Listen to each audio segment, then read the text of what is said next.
പ്രിയപ്പെട്ട പ്രേക്ഷകർ മോൻസൺ മാവുങ്കലിനെ ഓർമ്മിക്കുന്നുണ്ടാവും. പുരാവസ്തു തട്ടിപ്പ് കേസിലെ മോൻസൺ മാവുങ്കൽ. മോൻസൺ മാവുങ്കലിന്റെ വാഹനങ്ങൾ ആക്രിക്കാർക്ക് വിറ്റു. വലിയ വില കൂടിയ വാഹനങ്ങളൊക്കെ ഉണ്ടായിരുന്നു കേട്ടോ. എല്ലാ വാഹനങ്ങളും ഇപ്പം ആക്രിക്കാരെടുത്തുകൊണ്ട് പോയി. ചേർത്തല പോലീസ് സ്റ്റേഷൻ പരിസരത്ത് കിടന്ന വാഹനങ്ങളാണ് ആക്രിക്കാർക്ക് വിറ്റത്. ഒരു കാരവൻ, വിദേശ കാറുകൾ, അങ്ങനെ 7 വാഹനങ്ങളാണ് പോലീസ് ഇപ്പോൾ പിടിച്ചെടുത്തിരുന്നത്. 5 വർഷമായി പോലീസ് സ്റ്റേഷൻ പരിസരത്ത് കിടന്ന് വാഹനങ്ങൾ തുരുമ്പെടുത്തിരുന്നു. കോടികളുടെ മൂല്യമുണ്ട് കേട്ടോ. മനീഷ് മഹിപാലുണ്ട് കൂടുതൽ വിവരങ്ങളുമായി. മനീഷ്, ഒരു കാലത്ത് കിരീടം വയ്ക്കാത്ത ചെങ്കോലുമായിട്ട് നടന്നിരുന്നതാണ്. ചെങ്കോല് മ്യൂസിയത്തിലായിരുന്നു. ആ ചെങ്കോലും അംശവടിയൊക്കെ കണ്ട് സംസ്ഥാനത്തെ പോലീസുകാരടക്കമുള്ളവർ അത്ഭുതപ്പെട്ട് നിന്ന് കണ്ണും മിഴിച്ച് നിൽക്കുന്നതൊക്കെ നമ്മൾ കണ്ടിട്ടുണ്ട്.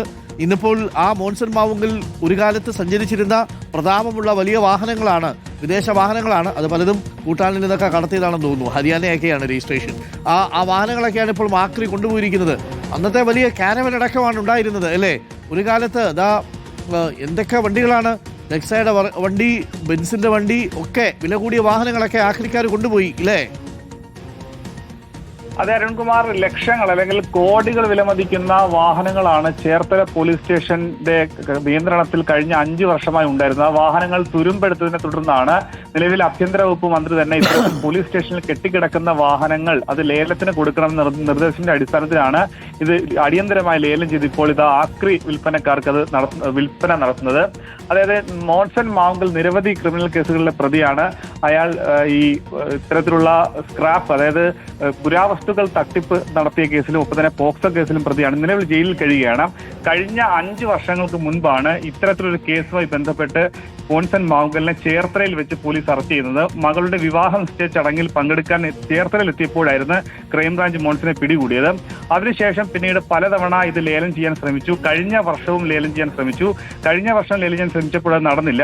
അതിന്റെ അടിസ്ഥാനത്തിൽ ഇപ്പോഴത്തെ ആഭ്യന്തര വകുപ്പ് മന്ത്രിയുടെ പ്രത്യേക നിർദ്ദേശപ്രകാരമാണ് പുതിയ ലേലത്തിൽ അതിൽ തീരുമാനമായിട്ടുള്ളത്. അങ്ങനെ ഒരു കാരവനും വിദേശ കാറുകളടക്കം 7 വാഹനങ്ങളാണ് പോലീസ് പിടിച്ചെടുത്തതിൽ 7 വാഹനവും വിൽക്കാൻ ഇപ്പോൾ തീരുമാനമായിട്ടുണ്ട്. അതിൽ 2 കാറുകൾ ഇന്ന് വൈകുന്നേരം കൊണ്ടുപോയിട്ടുണ്ട്. മറ്റ് വാഹനങ്ങൾ, അതായത് കാരവൻ അടക്കമുള്ള അടുത്ത വാഹനങ്ങൾ അടുത്ത ഘട്ടത്തിൽ നാളെയും മറ്റന്നാളുമായി കൊണ്ടുപോകും. നിലവിൽ ക്രെയിൻ ഉപയോഗിച്ച് മറ്റൊരു ലോറിയിലേക്ക് കയറ്റിക്കൊണ്ടാണ് ഇത്തരത്തിലുള്ള വാഹനങ്ങൾ കൊണ്ടുപോയത്. ഈ വാഹനങ്ങൾ ആക്രിക്കോ അല്ലെങ്കിൽ പുതുക്കി പണിയാനോ മറ്റേതെങ്കിലും ആവശ്യത്തിന് ഉപയോഗിക്കാം എന്ന ഒരു ധാരണയുടെ പുറത്താണ് ഇപ്പോൾ കൊടുത്തിട്ടുള്ളത്. ഇപ്പോൾ 5 വർഷമായി ചേർത്തല പോലീസ് സ്റ്റേഷൻ പരിസരത്ത് ഇത് കിടന്ന് തുരുമ്പിക്കുകയായിരുന്നു. കോഴിക്കോട് മനീഷ്, ഈ കാറുകളൊന്നും ഇനി ഉപയോഗിക്കാൻ കഴിയില്ലല്ലോ. അത് വില കൂടിയ ഒരു ബെൻസ്, ഒരു ലെക്സ, പിന്നെ ഒരു വോൾസ് വാഗൻ അല്ലേ? 2 ബെൻസ്. അതെ അരുൺകുമാർ, അതായത് മുംബൈയിലെ പ്രശസ്ത സിനിമാ നടി അടക്കം ഉപയോഗിച്ച ആഡംബര കാർ ഈ ലിസ്റ്റിലുണ്ട്. അങ്ങനെ കോടികൾ വിലമതിക്കുന്ന പോർഷെ അടക്കമുള്ള നിരവധി വാഹനങ്ങളുണ്ട്. അതിൽ 7 വാഹനങ്ങളാണ് പോലീസ് പിടിച്ചെടുത്തത്. അന്ന് വിവാഹ നിശ്ചയത്തിന് എത്തിയപ്പോൾ ഉണ്ടായിരുന്ന വാഹനം, ആ വാഹനത്തോടെ ഒരു കൈയോടുകൂടി പിടികൂടിയായിരുന്നു. മറ്റു വാഹനങ്ങൾ പിന്നീട് ക്രൈംബ്രാഞ്ച് ഈ രീതിയിൽ പുരാവസ്തുക്കൾ തട്ടിപ്പ് നടത്തിയ കേസുമായി ബന്ധപ്പെട്ട് ഈ വാഹനങ്ങൾക്ക് ബന്ധമുണ്ടെന്ന രീതിയിലായിരുന്നു വാഹനങ്ങൾ പിടികൂടിയത്. ആ വാഹനങ്ങൾ ആക്രിക്ക് കൊടുക്കാൻ തന്നെയാണ് നിലവിൽ ഈ ഇത്തരത്തിലുള്ള ആളുകൾക്ക് കൈമാറിയിട്ടുള്ളത്. അങ്ങനെ തീരുമാനമെടുത്ത് ഇപ്പോൾ നാളെ 3 വാഹനങ്ങൾ ഇന്ന് കൊണ്ടുപോയി. നാളെയും മറ്റന്നാളുമായി 4 വാഹനങ്ങൾ കൂടി കൊണ്ടുപോകും. ഓക്കെ, ശരിക്കും ഇപ്പോഴാ ഇതെല്ലാം പുരാവസ്തു ആയത് അല്ലേ Manish? Okay, thank you Manish.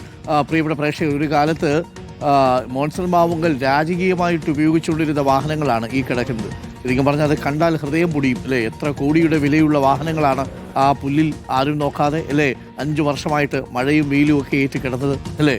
Monson മാവുങ്കലിൻ്റെ കഥ വല്ലാത്തൊരു കഥയാണ്.